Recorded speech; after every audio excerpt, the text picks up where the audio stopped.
हाँ मित्रों, बड़े आनंद के साथ बता रहा हूं। विभूत बसेरा में बैठा हुआ हूं, तभी गढ़पड़दास ने पूछ लिया था, गुरुजी सुना हूं कि चित्रकूट के विभूत बसेरा आश्रम में आप पहुंच चुके हैं। हमने कहा हाँ, इस समय हम चित्रकूट के विभूत बसेरा आश्रम में आनंद ले रहे हैं। उसने कहा था, गुरुजी आपने चित्रकूट की चंडिका के विषय में बताया था और आपकी वो शिष्या चित्रकूट में तप कर रही थी, क्या वो आपको मिलने के लिए आई?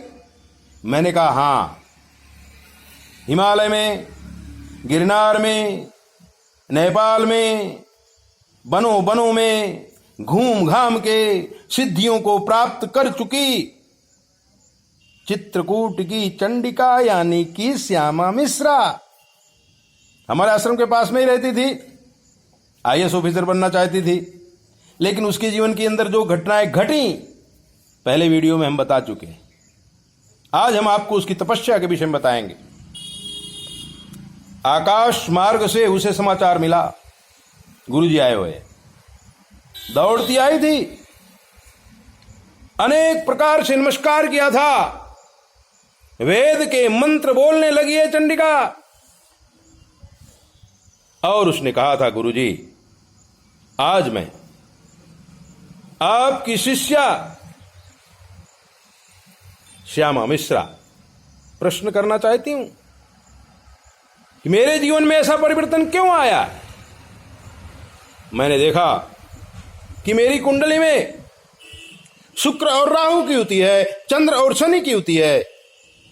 क्या इतना बड़ा परिवर्तन इन ग्रहों की वजह से आया है, या मेरे कोई पूर्वजन्म के कर्मों के अनुसार ये जीवन में इतना पलटा आ गया कि मैं कहां आईएएस ऑफिसर और कहां चंडिका। चंडिका तो आपका ही नाम दिया हुआ है ना गुरुजी, तो बताइए इतना बड़ा परिवर्तन कैसे और क्यों आया। चित्रकूट की चंडिका को हमने जो बताया वो आपको बता रहे हैं, सुनिए। भोली भाली लड़की जिसके जीवन का सपना आईएएस ऑफिसर बनने का है, अचानक कुछ रेपिस्टों ने उसका रेप किया और वो साधना मार्ग में आ गई और उनका विनाश भी किया। पाप के निवारण हेतु हमने आज्ञा की और वो तप किया, तप से तपस्विनी बनी। चित्रकूट की चंडिका आज हमारे सामने बैठी है और पूछती है, शनि, चंद्र, शुक्र और राहु क्या इतना प्रभाव जमाते हैं किसी की जिंदगी बदल जाए? मैंने कहा नहीं, ऐसा नहीं हो सकता है। अनेक जन्म के पाप कर्म हमारे पीछे भंडार लगा रहता है और वो भंडार जब पकता है तो हमारे जीवन के अंदर ऐसी अप्रिय घटनाएं घटती हैं, जीवन ही बदल जाता है। तुम्हारे साथ भी यही हुआ। शुक्र, राहु, शनि और चंद्र ऐसा प्रकोप दिखाया कि एक ऑफिसर बनने की जगह तुम कंदराओं में तप कर रही हो, साधु जीवन जी रही हो, संसार को त्याग दिया है। फिर भी अभी भी तुम्हारे मन में कोई अभिलाषा जरूर है, वरना तुम मेरे पास नहीं आती और शुक्र, राहु और चंद्र, शनि की बात नहीं करती। तुम तपस्विनी है, ग्रह तेरा क्या करेंगे?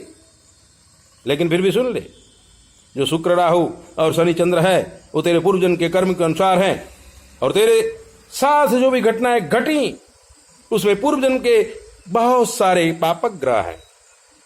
तो गुरुजी क्या करना चाहिए? मैंने कहा ऐसा ऐसा ऐसा ऐसा करना चाहिए। तुंग शिखर पर पहुंचो, हिमालय के ऋषि, हिमालय के अघोरी तुम्हारी प्रतीक्षा कर रहे हैं और इस तप के द्वारा तुम वहां पहुंचो।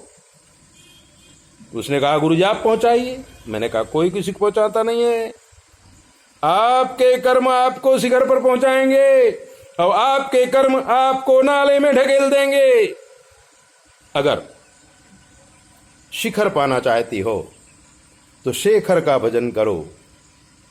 नमामि समीशान निर्वाण रूपा विभुं व्यापकं ब्रह्म वेद स्वरूपम। मृत्युंजय महादेव त्राहि मां शरणागतम जन्म मृत्यु जरा व्याधि पीड़ितम कर्म बंधने।